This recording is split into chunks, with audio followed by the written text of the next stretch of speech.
लोकसभा चुनाव से पहले आखिरी रोजगार मेला आयोजित हो रहा है और उसमें प्रधानमंत्री नवनियुक्तों को नियुक्ति पत्र बांटेंगे। सीधा लिए चलते हैं।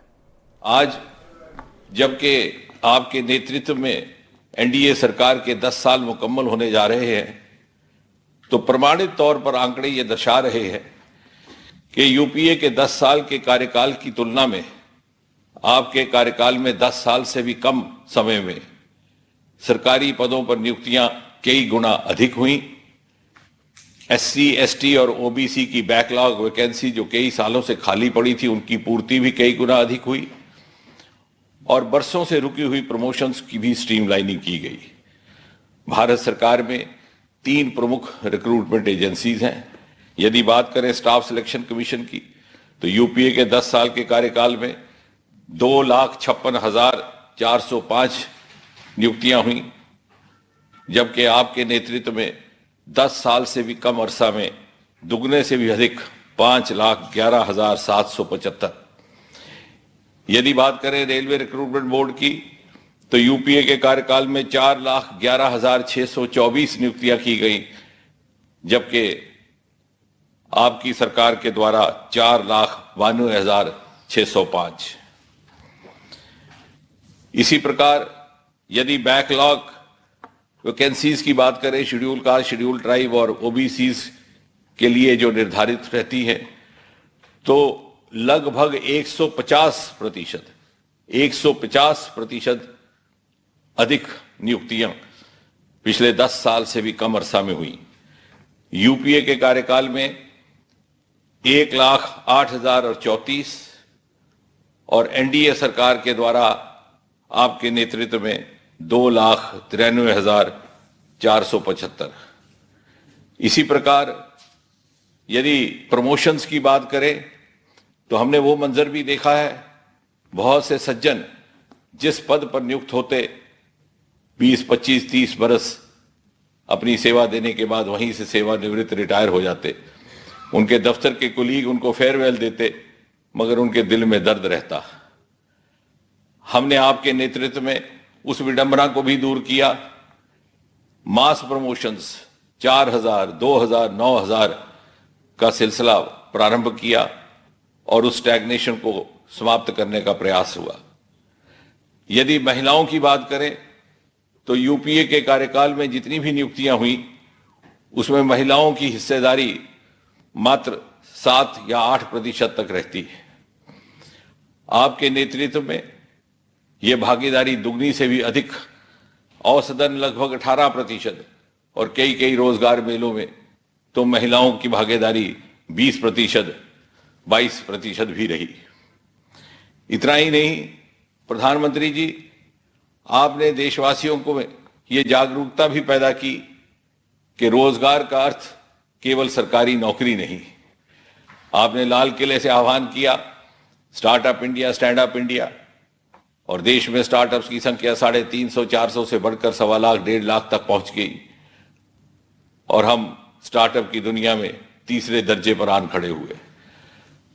आपने अंतरिक्ष के दरवाजे खोल दिए और स्पेस स्टार्टअप्स की संख्या सिंगल डिजिट से बढ़ करके लगभग 200 तक पहुंच गई।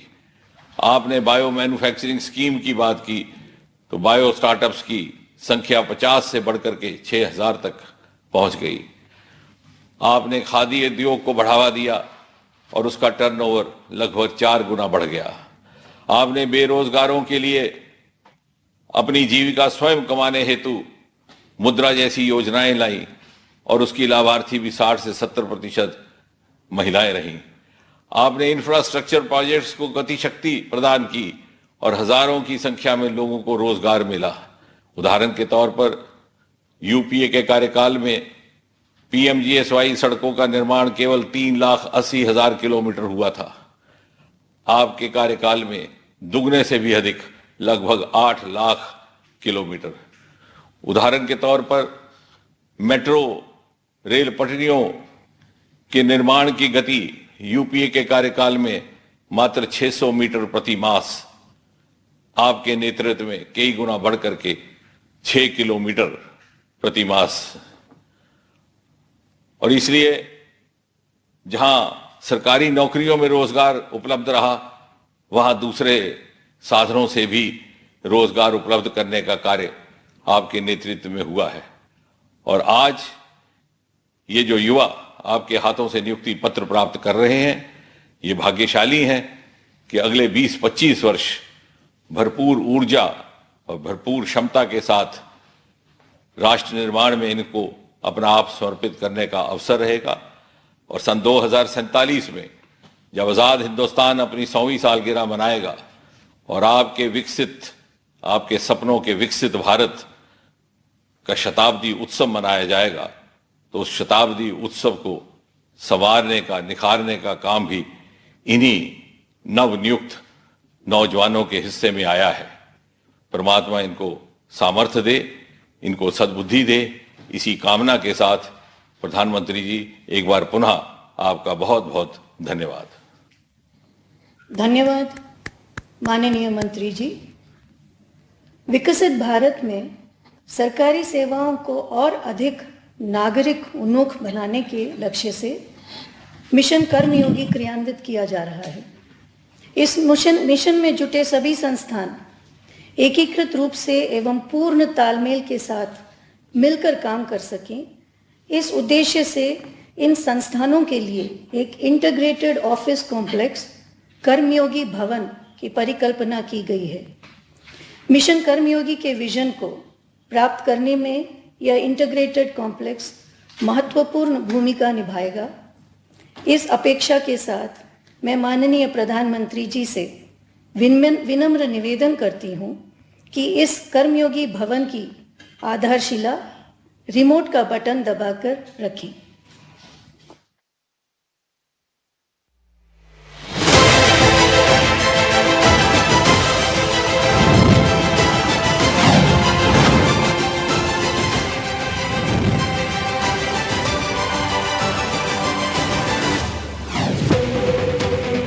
हमारे यशस्वी प्रधानमंत्री नरेंद्र मोदी के दूरदर्शी नेतृत्व में भारत निरंतर विकास के नए कीर्तिमान स्थापित कर रहा है। विकसित भारत की इस यात्रा में जनसेवा, सुशासन पर विशेष बल दिया गया है। नागरिक आकांक्षाओं की पूर्ति में प्रशासन की भूमिका को देखते हुए प्रधानमंत्री श्री नरेंद्र मोदी के विजन के अनुसार सिविल सर्वेंट्स की क्षमता विकास के लिए मिशन कर्मयोगी की स्थापना की गई। मिशन कर्मयोगी कैपेसिटी बिल्डिंग की दिशा में अपनी तरह का एक नया प्रयोग है। इस मिशन के जरिए सरकारी कर्मचारियों को उनकी सोच, अप्रोच को आधुनिक बनाना है, उनका स्किल सेट सुधारना है, उन्हें कर्मयोगी बनने का अवसर देना है।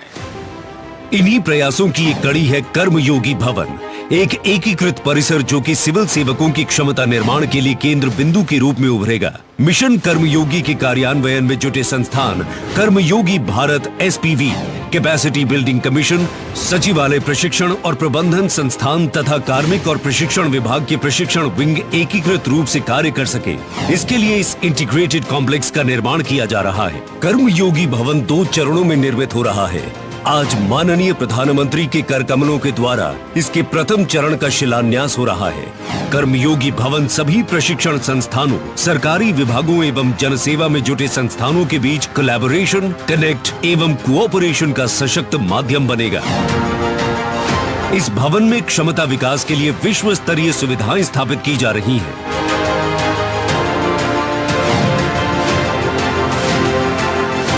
ये कर्मयोगी भवन वास्तव में माननीय प्रधानमंत्री के रीथिंक, रीइमेजिन एंड रिफॉर्म दृष्टिकोण की अभिव्यक्ति है, जो विकसित भारत के लक्ष्य को पूरा करने में एक निर्णायक भूमिका निभाएगा।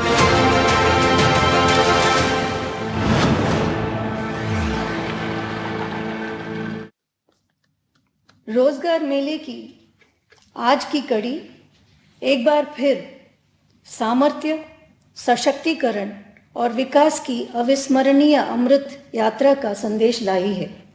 इसी संदेश को जन जन तक पहुंचाती प्रस्तुत है एक लघु फिल्म। विगत 10 वर्षों में देश के हर क्षेत्र में हुए विकास की गति से हर देशवासी गौरवान्वित है। देश के इस विकास में हमारी युवा शक्ति का अतुलनीय योगदान रहा है।